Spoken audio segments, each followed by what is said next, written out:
everyone, and welcome to episode 34 of the Social Liability Podcast, the podcast where two guys complain about those folks in our lives that violate the social contract we all agree to live by. I am your host, the Raspberries, with my co-host, the Buck Grundle, bringing you new and interesting stories from every side of the internet. We see that you're recording from someplace new there, Buck. What's going on there? Oh man, You didn't move, did you? not like houses, but definitely recording locations.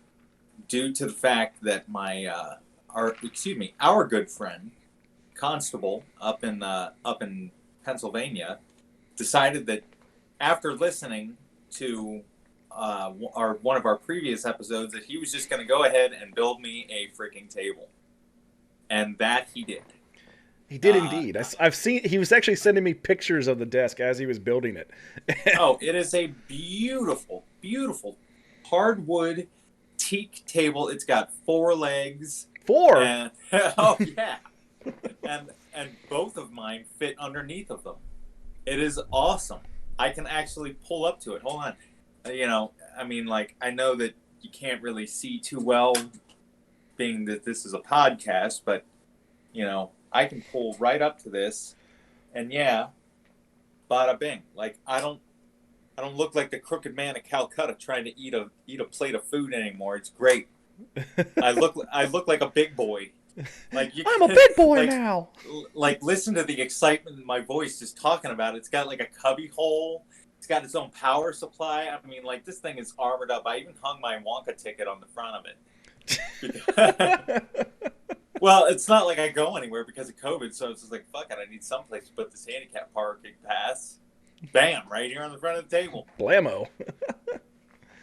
So, I'm very glad you like your desk. And, you don't have like a bunch of boxes sitting behind you, too, so you kind of got like a better background going. So, I know. All around better upgrade, Well, we do... Handy capable. Right. Well, we also had to talk about something else. You had a new series premiere on our YouTube channel, Better Than Bad, and it's actually doing pretty well. Well, because it's not good, but it's better than bad, and that's the whole premise. I think the consensus is it's doing so well is because I'm not in it. So. Well, I mean, regardless, I'm sorry, buddy, you can't round up the truth. Yeah. But it's new, and it's just basically, I'm trying to impart upon the masses that, sometimes it's okay that it's not good. But if you can look at it and be like, it's better than bad, you kind of like, you can at least hang your hat on that hook, I'll tell you, I did have a lot of fun editing it, especially episode 2.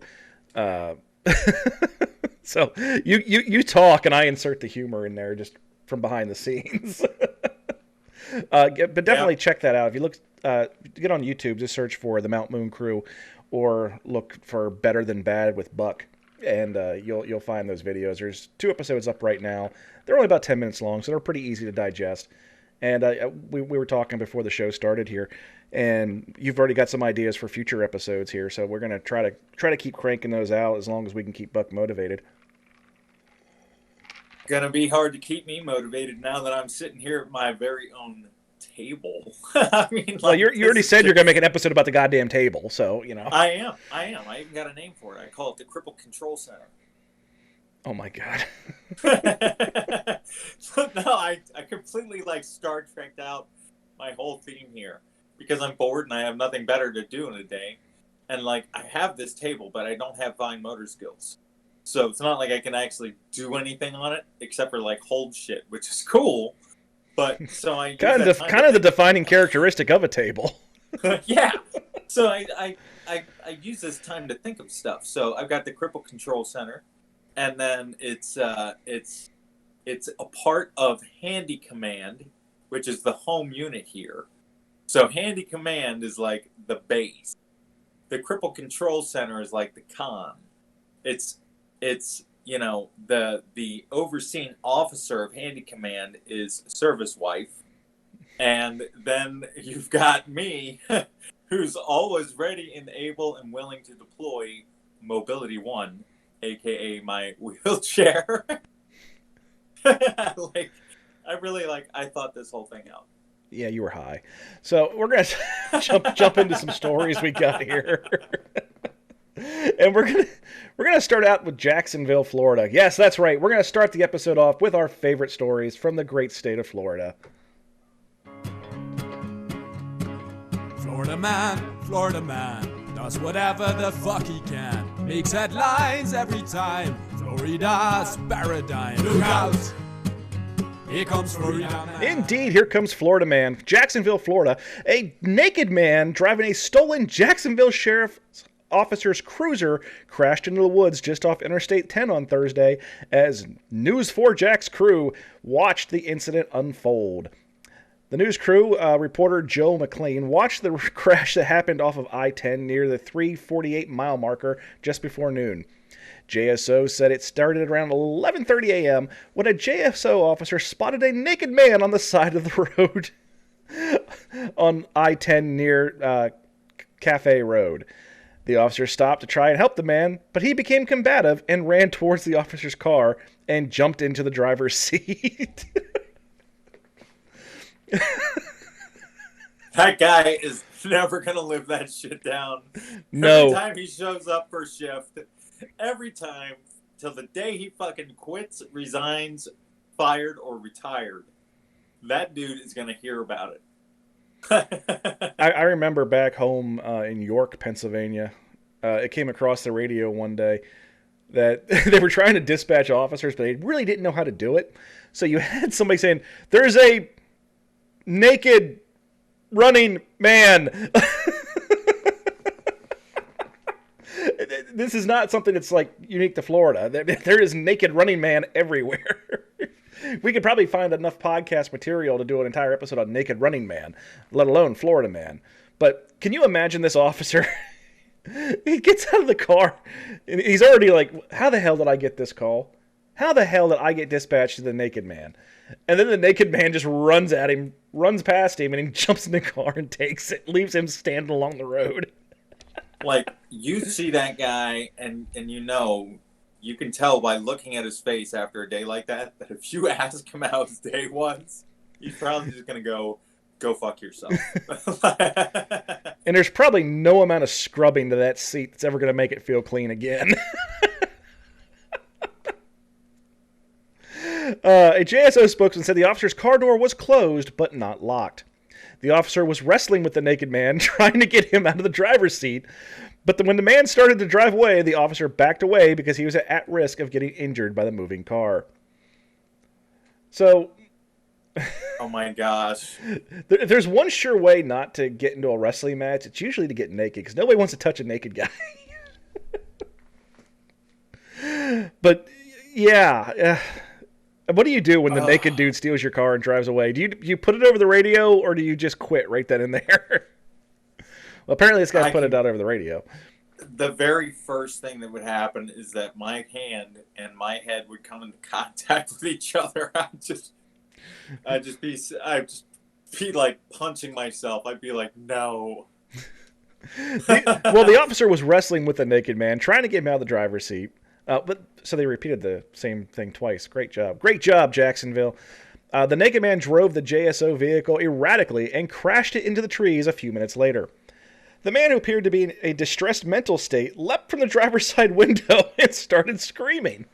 The JSO officers were just seconds behind and arrived with weapons drawn. Why do they have their weapons drawn?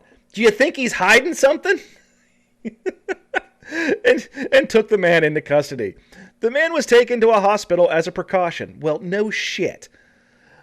JSO said the officer involved was clipped by the vehicle as it drove away and sustained minor injuries, but wasn't admitted to the hospital. Well, of course he was clipped by it, because they got to be able to charge him with assaulting an officer. But yeah, if you're so far out there that you're naked on the interstate, stealing a cop car, leaping from the window, jail's probably not the best place for you. No. No. But then that goes back to the biggest problem. One of the biggest problems with our penal system in this country is we decided that we're not going to deal with mental health issues. We're just going to put people in jail. And then it becomes a vicious cycle. Now they have criminal records. Now they get out, they can't get a job, and they can't afford medication. They can't go. There's so many issues with that, but we could go on and on and on about that. But we've had firsthand experience with mental health issues in jails. It's just not really the place for them. But I want to go back to that sentence where they said officers arrived just seconds behind and arrived with weapons drawn.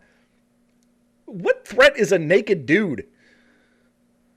Well, ordinarily I would ask the same question, but the guy is obviously like absconded with a police vehicle already whilst naked, and wrestled with an officer that could not get him out of said I'd show up confused with my weapon drawn too. I wouldn't know what to expect. I still want to. I kind of want to reach out to they don't mention the officer's name or the deputy's name in this case, but I'd kind of like to know what it is, so we could send them a formal request for comment. One day we'll be big enough to where people might actually respond to something like that. Oh, I'm sure. I just want to write it just for shits and giggles, because maybe some things start to die down, and the officer gets the request and has to deal with it again. Just because I'm a dick. It's like, hey, you're gonna have to let us know if there's like any follow up to this. Like, did you have to take him to court, and was he wearing clothing? Ooh. Well, we're going from Florida all the way up to Canada. As the Insider.com reports, cocaine-stuffed shipments of bananas ended up at Canadian grocery stores due to drug trafficking mix-up. What do you do if you go to the grocery store and you get a bundle of bananas and it's full of coke? Man. You know what I do? I look up the street value of coke. That's what I'm thinking, man. Like, they sell banana by the pound. I wonder if I can just... Well, I'd be like, I gotta round this up. Well, 2 grocers in British Columbia, Canada, were surprised in February when they obtained shipments of bananas to find blocks of cocaine. After nearly 2-year investigation, the RCMP has determined that the boxes that arrived at the 2 stores were not intended to be delivered there. Well, no shit. The drug section of the RCMP Street Enforcement Unit worked collaboratively with the Canadian Border Service Agency to determine these shipments were originated in Colombia. And our investigation led us to believe that the illicit drugs were meant to end up in central Okanago? I don't know. It's some weird name. And arrived here in the valley instead as a result of a missed pickup at some point along the way. The shipments originated in Colombia but likely landed in the city of Kelowna due to a mix-up, police said. If the boxes hadn't been intercepted by a confused grocer, it could have been introduced 800,000 doses of cocaine into the drug market.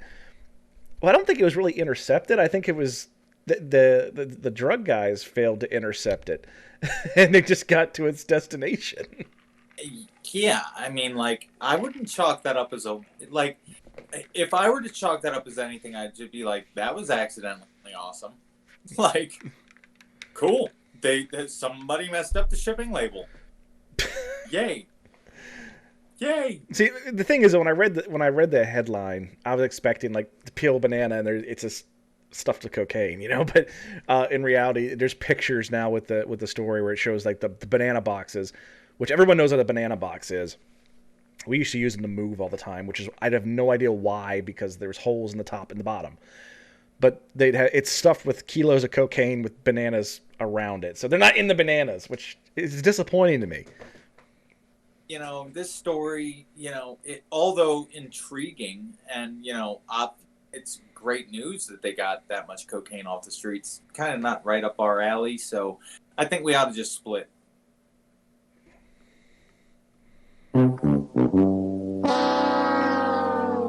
What's the matter? You didn't find my segue appealing?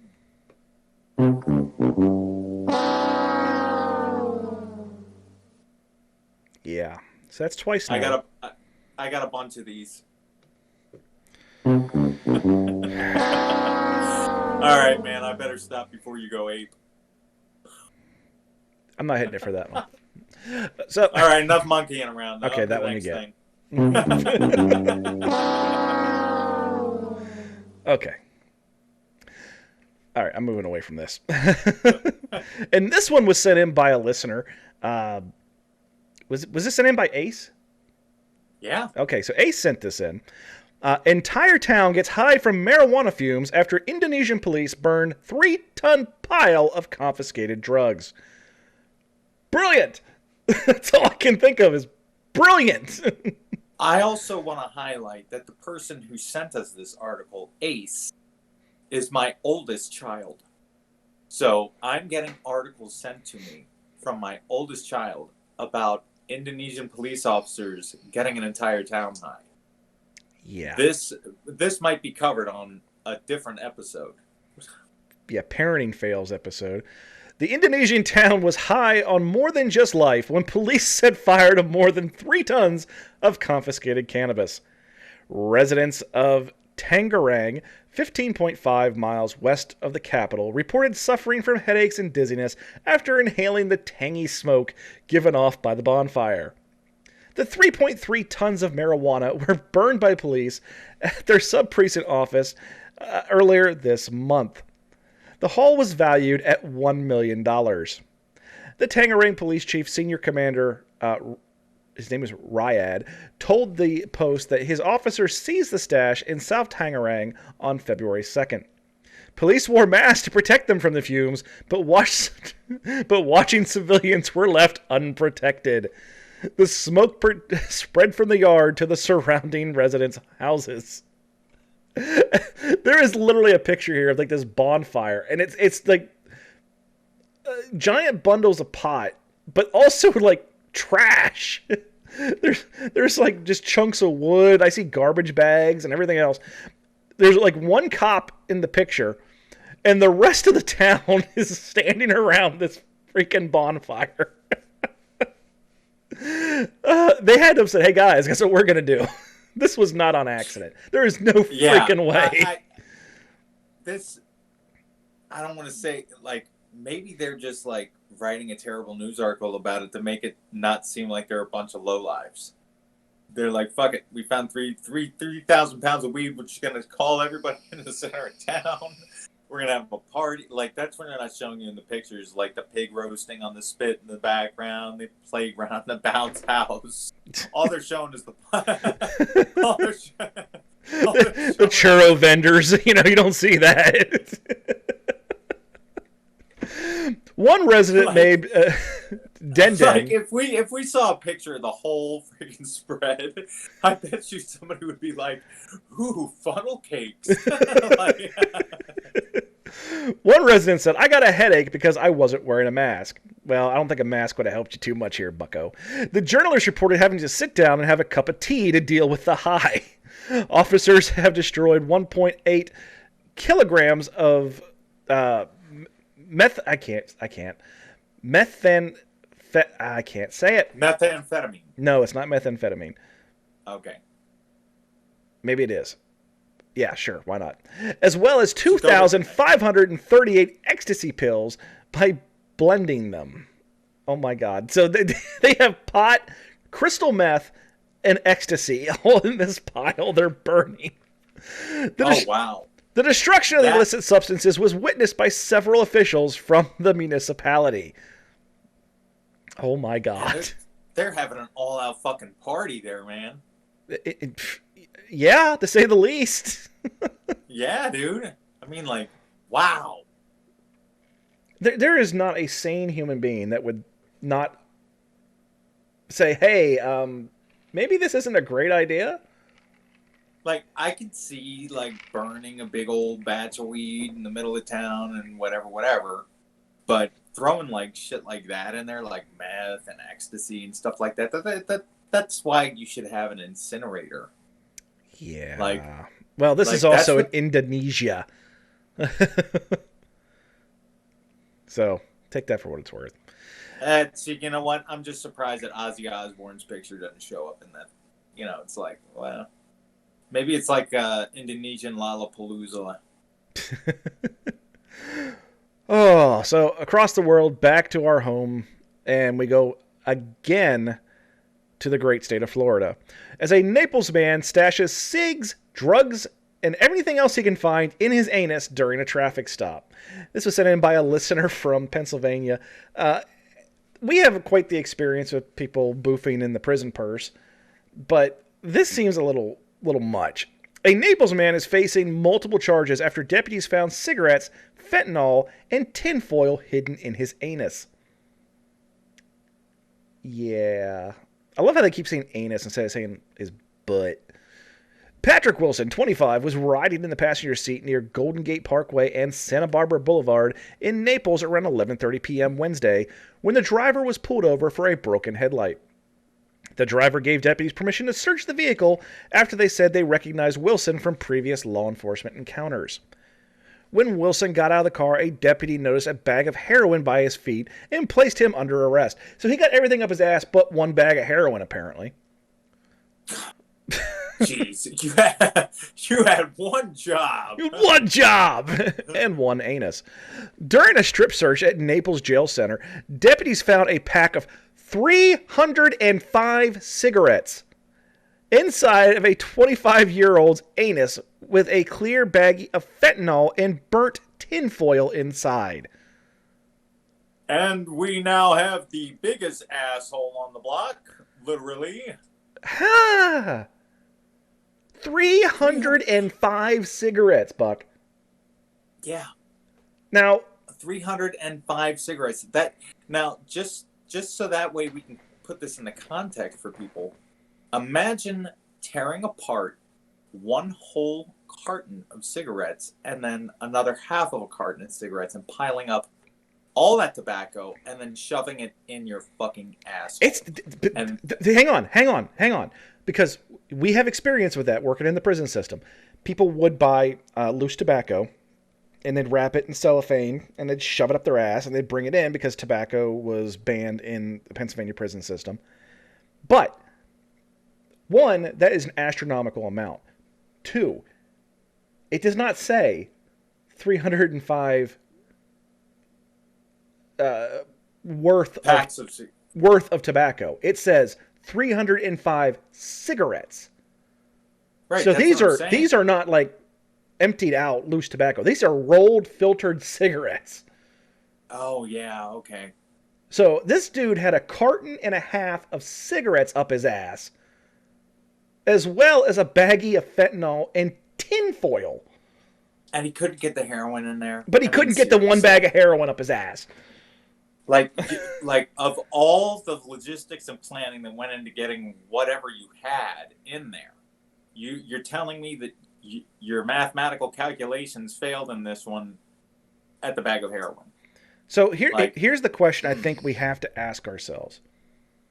Who is having a worse day dealing with their colleagues right now? This young man who had 305 cigarettes up his ass and is now sitting in jail, not only on drug possession, but introducing contraband into a secure facility, or the deputy that had a naked man steal his car. I think I would have to give it to the guy in the jail. I'd have to give it to the guy who went to, well... It's a hard one, yeah. Well, that's in Florida, so no, I'll give it to the Florida man. They're both in Florida. I'll give it to the Florida criminal. You're really you are definitely filtering down the available choices here, man. You are fine-tuning me. We will give it to the 25-year-old Florida degenerate. And that is who is having the worst day. Dealing with their colleagues. Yes. Right on. Yes. Because, inmates there is no honor among thieves. No. You know that once that dude gets into his classification unit, because he's not going to prison. No. Okay, prison is different. He's not going to prison. He's going to jail first. Okay? And jail is where all the petty shit happens. Okay? And that kid is just going to have a terrible day. It is. Like, especially if there's a block officer like one of you, like you or me on there. who makes sure the newspaper's open to that page and laying on the desk. Oh yeah, like when I pass out the paper, I have it folded, open to it is on that page, and folded with like his picture in the police blotter, like being able to be passed into another inmate's hands. Like they're breaking news, fellas. Breaking. As you hand them the paper, you're pointing at the cell. You're like, get a load of this. Okie dokie. So now we're going to go to the more absurd part of the show. The back half of the show is always the more absurd stuff. But I watched this unfold live. Okay? And I got to say, this is hilarious. I am probably one of the few people in this entire country that has not watched the Tiger King shows on Netflix. Have you watched them? Oh yeah. Oh yeah, I have. Oh yeah, I have. Yeah, I haven't. I pretty proudly say that I haven't. So I know about Joe Exotic just because I am in Oklahoma right now, and that's where he's from. But this is funny. So I was watching this happen live on the news. And let's just go over the story, then I'll tell you about what I saw. Tiger King's Joe Exotic speaks out after not receiving pardon from Donald Trump. Yeah. Tiger King's Joe Exotic is speaking out after failing to receive a pardon from Donald Trump during his last days as the president. The 57-year-old, who became notorious for his murder-for-hire plot and for his outrageous attention-seeking behavior, took aim at the former president in a scathing tweet on Wednesday, writing, "I was too innocent and too gay to deserve a pardon from Trump." Wow. So I want to point out that he's still in prison, and he put out a scathing tweet. So apparently the prison system's pretty lax wherever he's at. It only mattered to Don Jr. when he needed to make a comment about me to boost his social media posts. The convicted felon, whose real name is Joseph Maldonado Passage, we're going to keep calling him the Tiger King, continued referencing a meme Donald Trump Jr. had shared online last year, in which the then president's face was superimposed onto the Tiger King's mugshot. Boy, we were all stupid to believe he actually stood for equal justice. His corrupt friends all come first, the Tiger King continued to tweet. The Tiger King is currently serving his first year of a 22-year prison sentence for plotting to kill his nemesis, animal rights activist Carole Baskin. In the wake of Trump's pardons, his target, Baskin, who also appeared in the 2020 Netflix series Tiger King, Murder, Mayhem, and Madness, said that she was relieved that the Tiger King has not been granted clemency. So this guy actually tried to hire someone to murder this chick? Because I've seen the memes about that bitch Carole Baskin. I'm telling you, the fact that you have not seen Tiger King, you're really you're missing out on a lot of low hanging humor fruit. Okay, because yes, he actually did try to put out a hit on this Carole Baskin lady, and the whole thing is just ridiculous. Like even his people that were working for him on the show, like not just the show, but like in real life working at like his animal reserve or whatever, we're like doing interviews and they're like, yeah, he's an idiot. They recorded this show, which I assumed was like a reality type show, I guess. Kinda. I mean, yeah, that'd be the best way to describe it. Yeah. I thought it was like a documentary, but like I guess during documentary / reality. I mean, like it really it kind of covered both bases in certain ways. But during the recording, this dude actually put out a hit on this chick? It was talking about while, I don't know if it was during the recording that he did it, but he definitely did it. I just don't know if they covered it during the series or if he actually tried to orchestrate it during the series. But Now, granted, I have not seen the show. Wasn't there like controversy that she killed her ex-husband or something? There's something along those lines. I mean, I'm sorry, dude. It's like a gay throuple inside of a fucking jungle cat like reserve.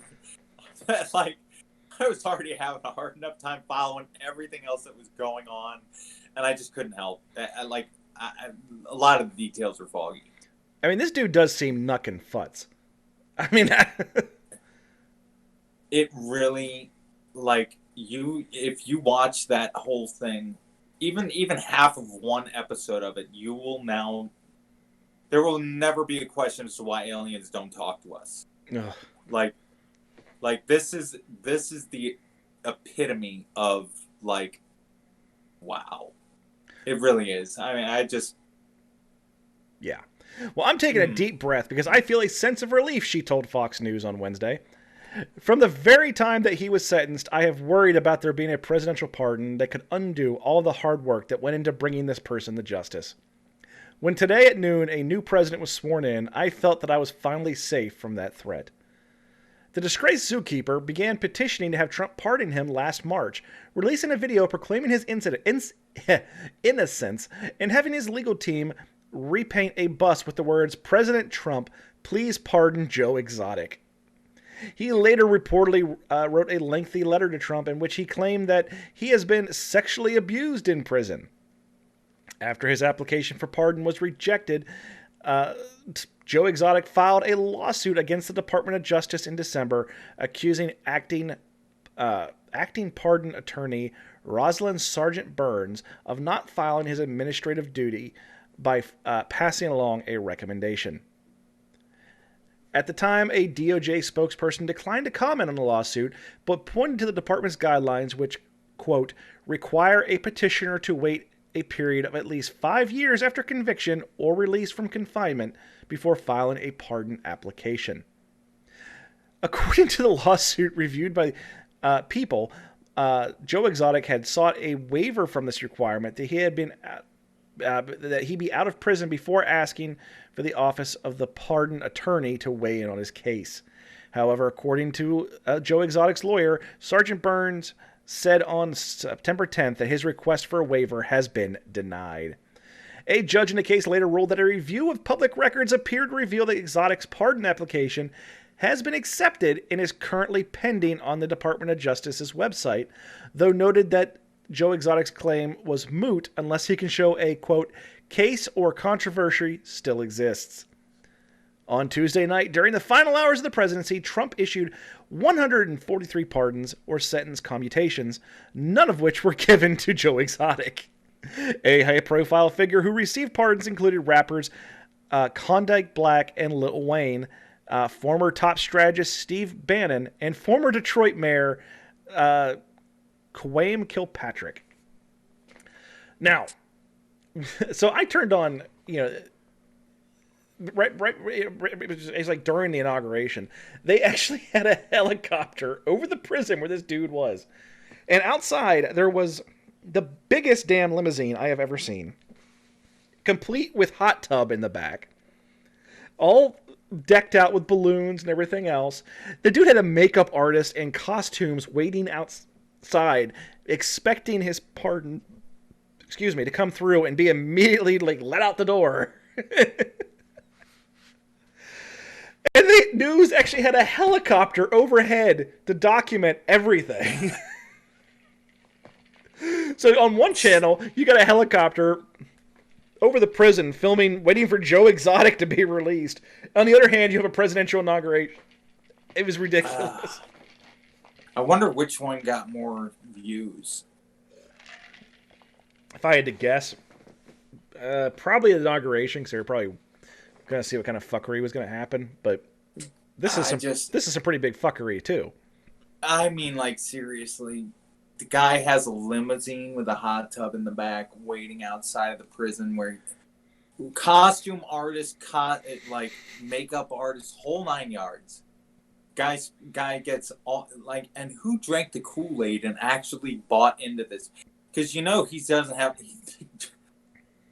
he gave away all his fucking commissary. You know it. Like, you know that he's like got his head in his hands, going back to every single person that he gave his shit to, and he's like, "I'm sorry, man, but can I have those 15 packs of ramen back? Can I get my radio back? I need my shower shoes." Like,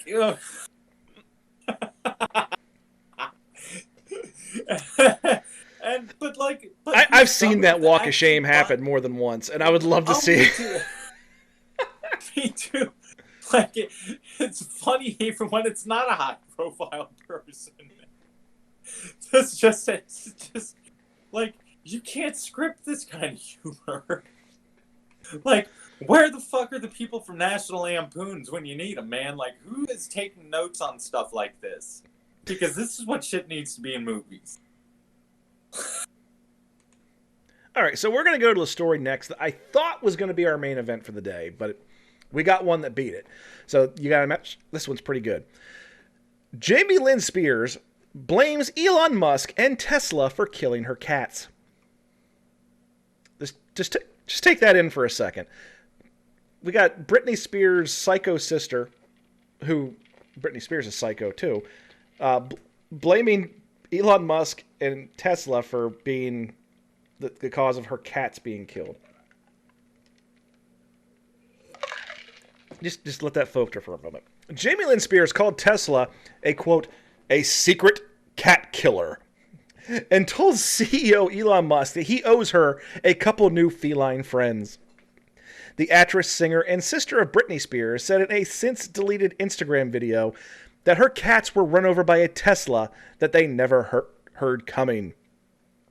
Teslas, like other electric cars, run quieter than vehicles with gas-powered engines.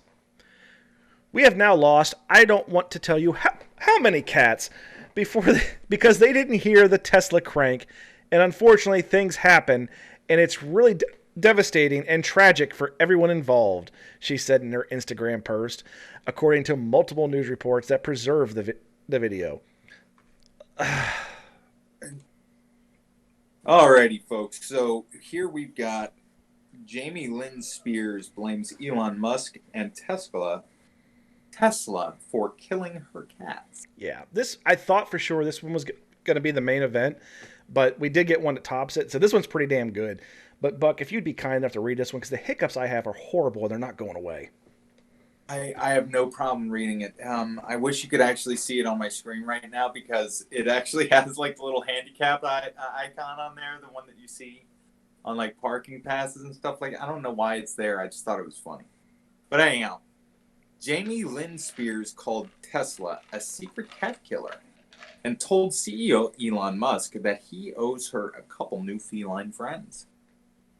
The actress, singer, and sister of Britney Spears said in a since-deleted Instagram video that her cats were run over by a Tesla they never heard coming.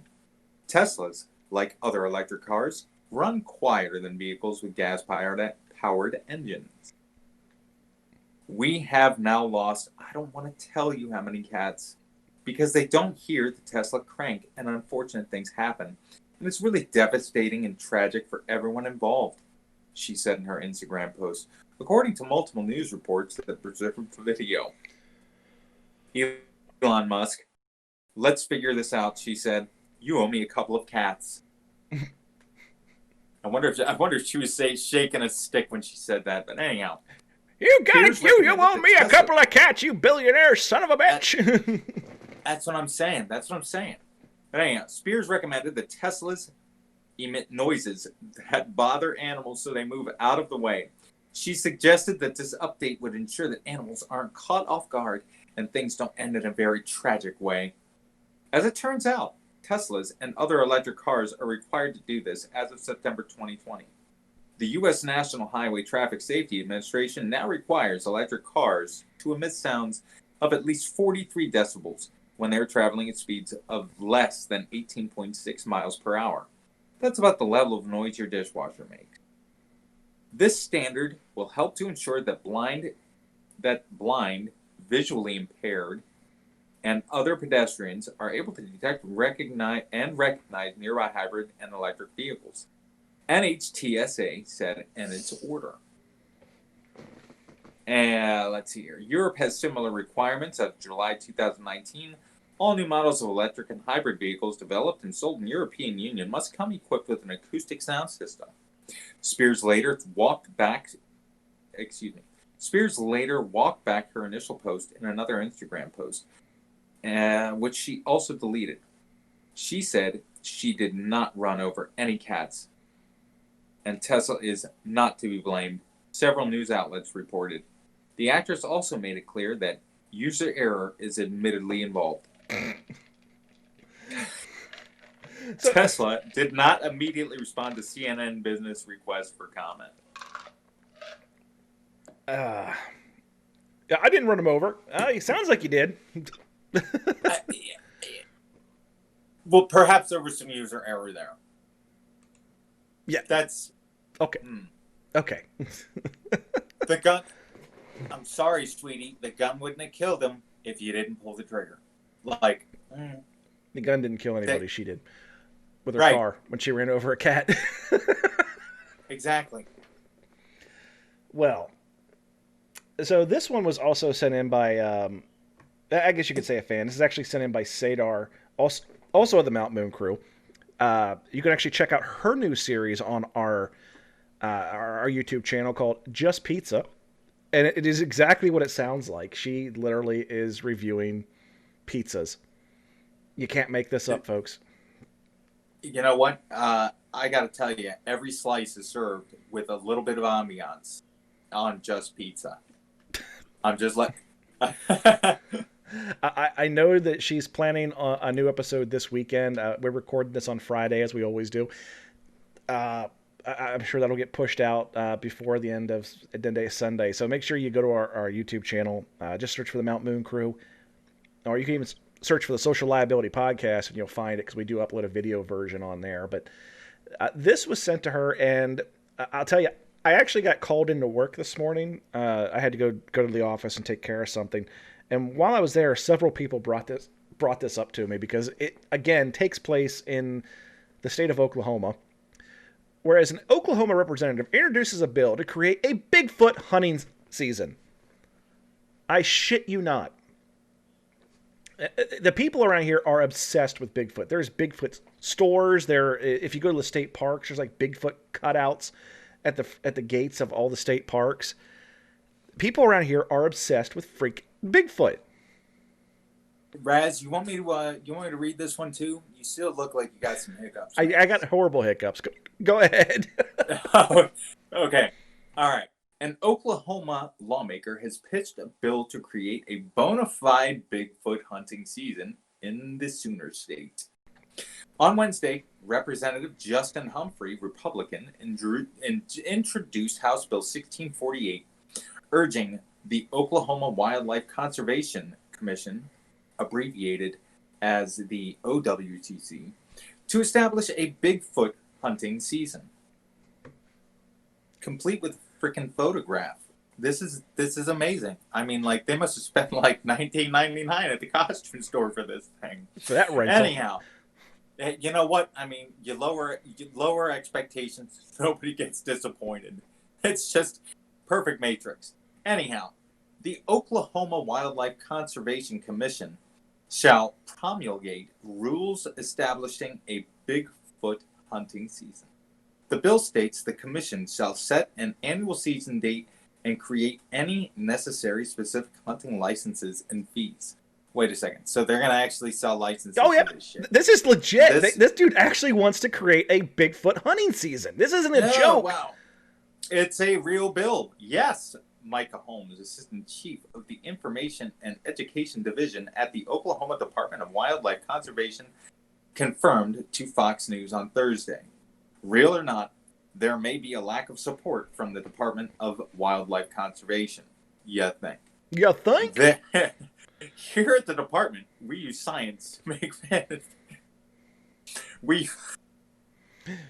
Yeah, here at the department, we use science to make management decisions, and we do not recognize Bigfoot as a wildlife species in Oklahoma. Yeah, we do not recognize Bigfoot as a wildlife species in Oklahoma, said Holmes. But yet, it's there with a picture that says Sasquatch crossing, which I can assure you are all over the state of Oklahoma.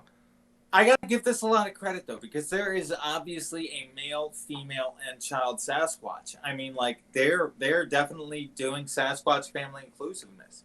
But anyhow, if it is indeed passed, the act would take effect on November 1st of 2021. Before that can happen, however, the Oklahoma legislature will meet on February 1st. Humphrey represents House District 19. Southeastern area of Oklahoma famous for its Bigfoot sightings. According to Fox 25, in nearby Honobia, fans of lore and legend even celebrate the mythical creature with an official Bigfoot festival and conference. This was canceled in 2020 due to coronavirus concerns. A representative for Representative Humphrey's office was not immediately available for comment on the bill was presented. It's a representative. It's a representative for the representative. Yeah. Yeah. Okay. Yeah. He was not available for comment. Cool. For those on Sasquatch Watch, boy, trying to say that 5 times fast. For those on Sasquatch Watch, Bigfoot has also been spotted in North Carolina, Georgia, Washington, and Oregon in recent years. Well, you know, it goes without saying that somebody with a Bigfoot might get around. But, oh, God. Yeah, that wasn't in the article. I made that one up.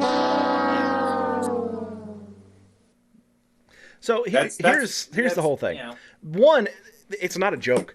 These people down here actually think that there are Bigfoot running around. And there's like these giant like log sculptures of Bigfoot. There's signs like the Sasquatch crossing signs. They have giant wooden cutouts at the heads of the state parks. You'll be driving through the parks sometimes and you'll find just a plywood cutout of a Sasquatch with 2 reflectors in the eyes so that it catches the headlights. 2 red reflectors. It's ridiculous how like popular Bigfoot is around here. There's stores in this town just for Bigfoot.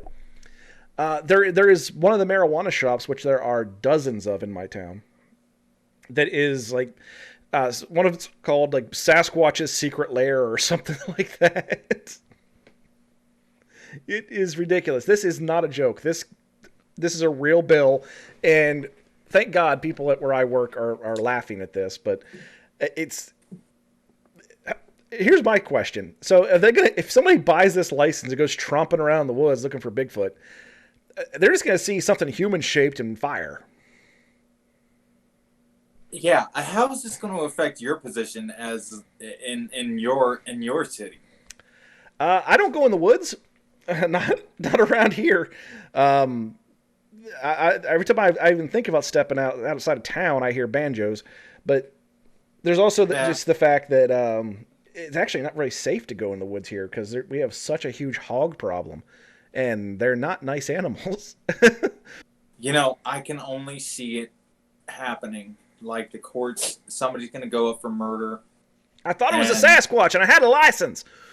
Yeah, and they're not going to be able to do shit about it because they completely legalize it. How the hell are they supposed to...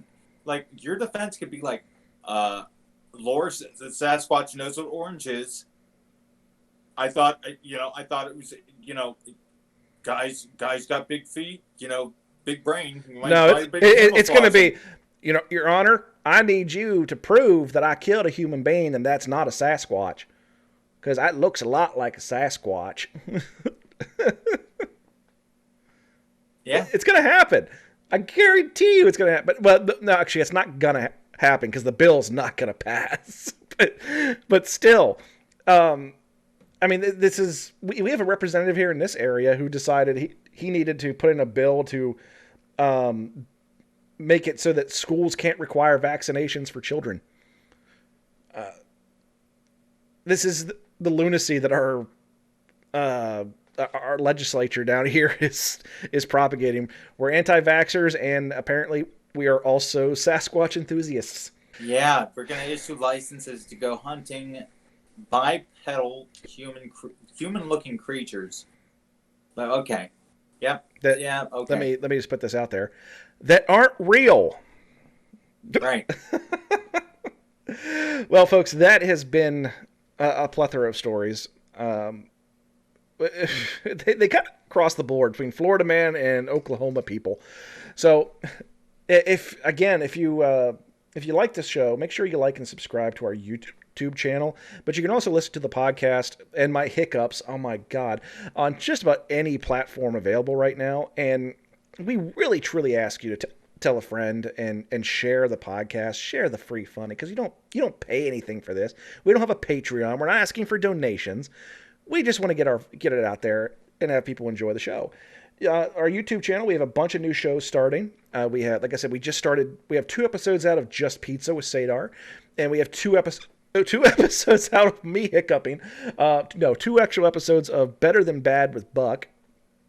And I believe that my former co-host of the Mount Moon Review podcast, which is a very niche podcast, I don't expect people to jump on that one right away, is going to be coming back, and we're going to be redoing that podcast as well. And he actually has some ideas for shows he's going to be doing. So we got a whole lot of content coming out here real soon, and we hope that you will help us get the word out that the Mount Moon Review, the Mount Moon Crew is here to stay, and we're not going anywhere. And help us out. Say something, Buck. This is your turn. Yeah, just pays attention. Help us out. Help us out. That's all we need. Help out. Help out. And let's get some use out of Buck's desk. I've been the Raspberries with my co-host, the Buck Rundle, and we'll see you next week.